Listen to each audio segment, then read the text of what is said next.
এক দেশে ছিল এক ছোট্ট রাজকন্যা। তার নাম রূপা। রূপা ছিল দয়ালু, হাসিখুশি আর কৌতূহলী মেয়ে। রাজপ্রাসাদের সোনার দরজা, হীরার ঘর আর মণিমুক্তায় সাজানো সিংহাসন সবই ছিল তার জন্য। তবুও রূপার মন কখনো শান্ত থাকত না। সে চেয়েছিল রাজ্যের বাইরে গিয়ে অজানা কোনো জাদুর দেশে ঘুরতে, যেখানে নদী গান গায়, পাখিরা কথা বলে আর ফুলেরা হাসে। একদিন সকালে রূপা বাগানে হাঁটতে হাঁটতে দেখতে পেল এক উজ্জ্বল প্রজাপতি। তার ডানায় যেন রংধনুর 7 রং ঝলমল করছে। রূপা অবাক হয়ে বলল, আহা, কি সুন্দর প্রজাপতি! তখনই প্রজাপতিটা মিষ্টি কণ্ঠে বলে উঠল, রাজকন্যা রূপা, তুমি কি জাদুর দেশে যেতে চাও? রূপা অবাক হয়ে চোখ বড় করল। তুমি কথা বলো? অবশ্যই যেতে চাই। প্রজাপতিটা হেসে বলল, তাহলে আমার পেছনে চলো। রূপা প্রজাপতির পেছনে দৌড়াতে দৌড়াতে পৌঁছে গেল এক বিশাল সোনালী গেটের সামনে। গেটের ওপর লেখা স্বপ্নলোক। প্রজাপতিটা বলল, এই গেট খুলবে কেবল সেই মানুষদের জন্য যারা সত্যিকারের সৌন্দর্যের মানে জানে। বলো রূপা, তোমার মতে সৌন্দর্য কি?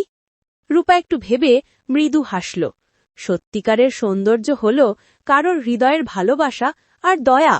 এ কথা বলতেই গেটটা ঝলমল করে খুলে গেল। রূপা ঢুকল জাদুর রাজ্যে। ভিতরে দেখল এক আশ্চর্য জগৎ। ফুলেরা কথা বলছে, গাছেরা নাচছে, নদী গান গাইছে। রূপা আনন্দে মেতে উঠল।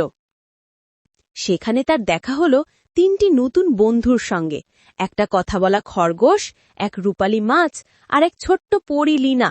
লীনা পরী খুব মিষ্টি করে বলল, রূপা, তুমি আমাদের রাজ্যে এসেছ বলে আমরা খুশি, কিন্তু এখানে একটা বড় সমস্যা হয়েছে। দুষ্ট জাদুকর ড্র্যান আমাদের আলো চুরি করে নিয়েছে।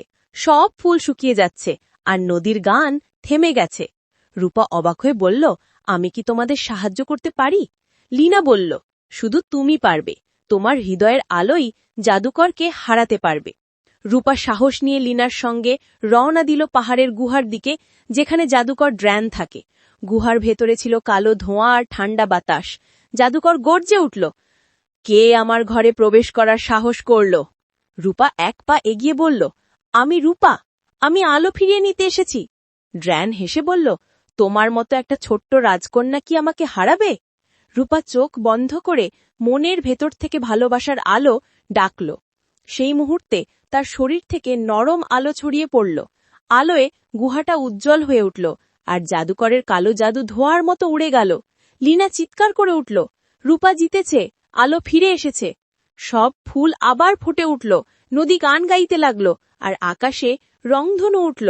রূপা হাসল আর লীনা তাকে বলল, তুমি প্রমাণ করেছ, সত্যিকারের জাদু শক্তিতে নয়, ভালোবাসায় থাকে। রূপা রাজপ্রাসাদে ফিরে গেল, কিন্তু তার হৃদয়ে রয়ে গেল জাদুর দেশের স্মৃতি। এরপর থেকে সে প্রতিদিন রাজ্যে দয়া, ভালোবাসা আর হাসি ছড়িয়ে দিত।